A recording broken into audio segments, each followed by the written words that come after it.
there in the courtroom for a first hearing like that?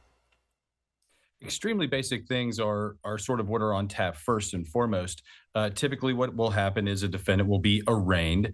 They will understand the charges that are against them. They will understand some of their fundamental rights, their rights to counsel, their right to remain silent if that's not already been explained to them. Sometimes, if bond has not been set, then bond is discussed. In this instance, there was no bond. They're not going to be allowing him to be released to the public, probably, and I'm sure because of his dangerousness.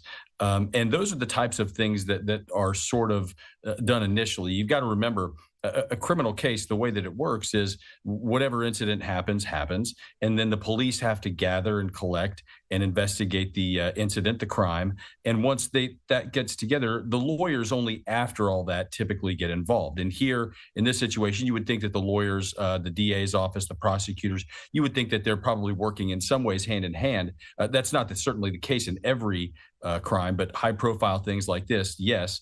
So formal legal charges, I don't think have been brought yet. So all of the things that are going forward right now are basically just sort of the rules of the road for the incarceration, for the immediate future, laying the groundwork for future legal proceedings and for his incarceration, or if at some point he does make bond or get bond, how that would work as well.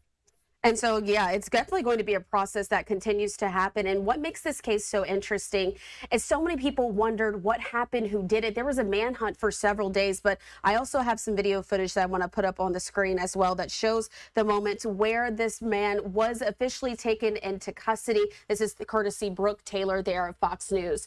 So also police said that during his initial questioning, McGinn actually confessed to the murders. How does this affect the case going forward? I mean, it's not often that you hear that someone actually confesses during those first initial talks with police. It's certainly going to make proving the case for the police and the prosecution a lot easier. Now, we don't know in what context that he confessed. He may have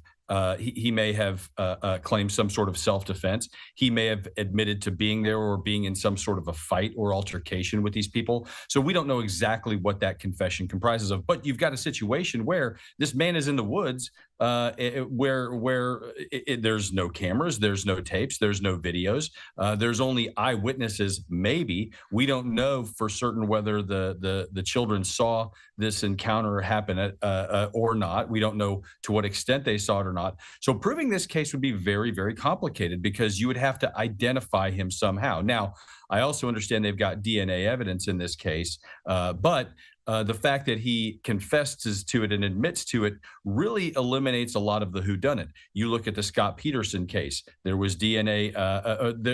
In that instance, it's the same situation.